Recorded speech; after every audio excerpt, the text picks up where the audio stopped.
But due to his behavior in the last 2.5 years, he has violated the Constitution on 20 different grounds. 20. And it's listed. 1, 2, 3, 4, 5, 6, 7, 8, 9, up to 20.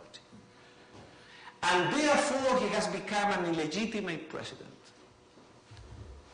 And therefore we ask the commanders of the armed forces to end up immediately this situation. It was a call to the armed forces to remove the president who had violated the Constitution.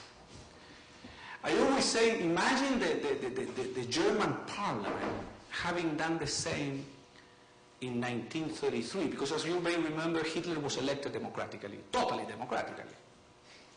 And then he passed in the German parliament the famous enabling acts that gave him total power. Imagine if the German parliament, called the Reichstag, had approved at that moment the same resolution that the Chilean. Would you have supported the removal of Hitler or not?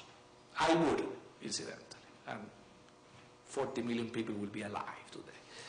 So the Chilean Congress did that resolution, asked the armed forces, and regrettably the armed forces, the only way to do that is to remove the president. So democracy was destroyed by President Allende.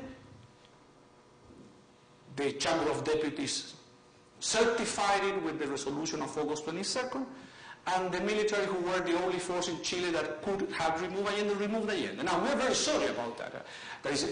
If you could find a way of halting a dictatorship by any other means, by the angels coming from heaven, by Superman, by Batman, but regrettably the only way to save a country from a tyrant like Hitler or Allende, or eventually Chavez in Venezuela, was to remove him, because tyrants do not respond to public opinion.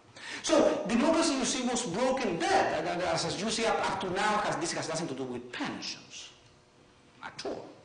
So you have then a situation where a revolutionary government, that in the case of Chile was headed by the 4 commanders of the armed forces, together with civilians, begin to reconstruct the economy and the society broken down by this very painful process. It is not something to be enjoyed. It's a painful process. A lot of people suffer, a lot of people die, because regrettably civil wars happen like that.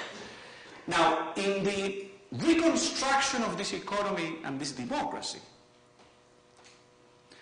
because you said that government was not necessarily democratic. No, it was not democratic. It was more. It was creator of a democracy. It's even more. It's more, in my view, it's more valuable to create a democracy than to simply administer it. You have inherited a democracy. We have created a democracy.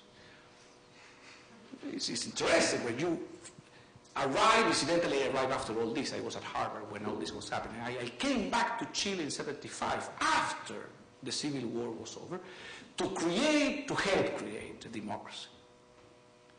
And in the meantime create a good pension system as a side job.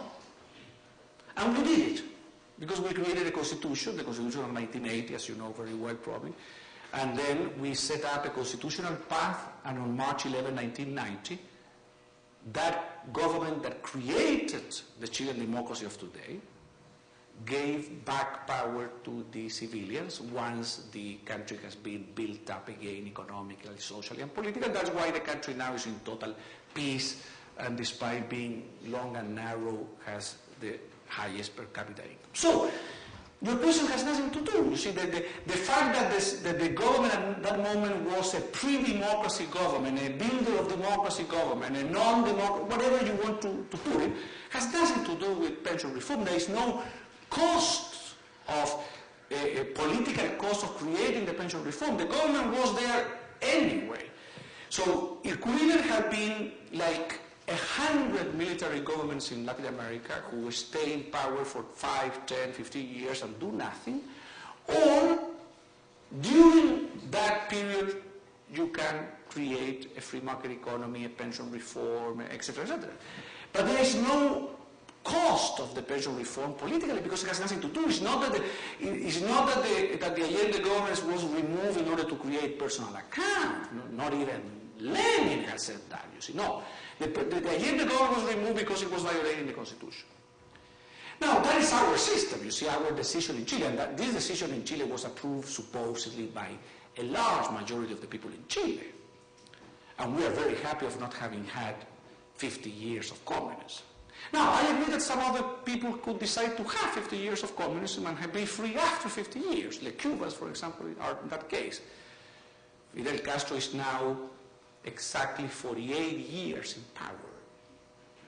48 years in power. So the Cubans are still waiting for the transition. We Chileans, thanks God again, the Chilean Congress decided to stop the process before. But if another country wants to live 50 years and stop it afterwards, it's each country's decision. Our country did it that way, but it has nothing to do with either pension reform or free market reforms. It has nothing to do. The political process was destroyed because of a completely different circumstance. But I am glad that you asked, because I know that you may have had a completely different vision, and this is my vision.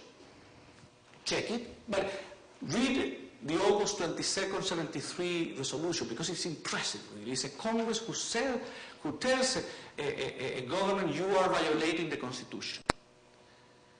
Now, the best thing for Chile would have been if that government had then said, well, I will then not violate the Constitution any longer. I will forget Lenin, will forget Stalin, will forget Bakunin, will forget Engels, and from now on I will behave like an angel, you see?